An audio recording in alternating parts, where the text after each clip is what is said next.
We are now on the 4th episode of our video, Go Ye and Multiply. I am sure that at this point you already have mastered the basics in multiplying decimal numbers. We will know how to multiply numbers mentally. When we multiply mentally, we use our minds, not our pens. Let's start with multiplying decimal by 10 and 100. How do we multiply decimal numbers by 10 and by 100? First, observe the following examples. 8 tenths times 10 is 8. 2.5 times 10 is equal to 25. Notice that the multiplier is 10. In 10, we only have one zero. So we will move the decimal point to the right one place. In this example, move the decimal point to the right, so it becomes 8. For the second number, we move the decimal point to the right, so it becomes 25. I want you to observe and find out if there is a pattern in the next examples. 64.8 times 100 is equal to 6,480. 2.87 times 100 is equal to 287. The pattern is, if the multiplier is 100, we move the decimal point 2 places to the right, since there are 2 zeros in 100. For number 1, we move the decimal point 2 places. Since there is no more digit, we place 0 as our value holder.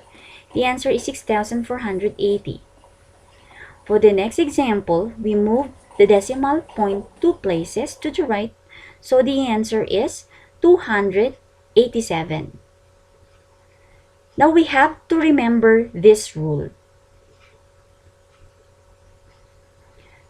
To write the product of 10 times a decimal, move the decimal point 1 place to the right. To write the product of 100 times a decimal, move the decimal point 2 places to the right. Use 0 as a placeholder if necessary. Now let's learn how to multiply numbers by 1/10ths, 1/100ths, and 1,000ths. Here are some examples. 7/10 times 1/10 is 7/100. 3.2 times 1/10 is 32/100. If the multiplier is 1/10, move the decimal to the left once because there is only one decimal place. For the first, we move the decimal point once to the left since this is a decimal number. The answer is 7/100. For the second, we move to the left once, so the product is 32/100. Take a look at the next examples.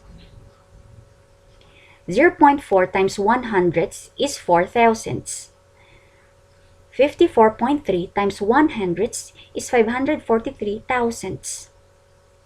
The technique is, if the multiplier is 100, move the decimal point to the left twice because there are 2 decimal places.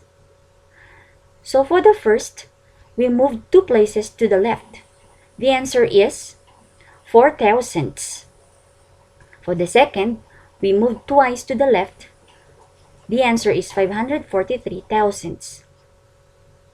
Can you tell what we did in the next examples? 0.9 times 1,000 is 9/10,000. 0.47 times 1,000 is 4,700,000. You are right. If the multiplier is 1,000, move the decimal point to the left 3 places because there are 3 decimal places in our multiplier.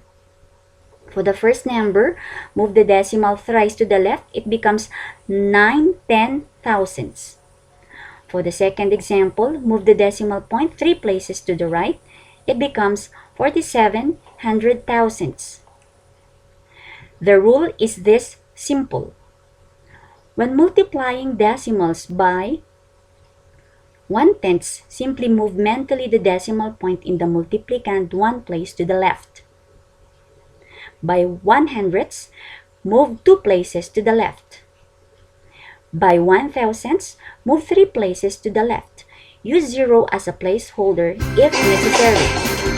Congratulations! You did it!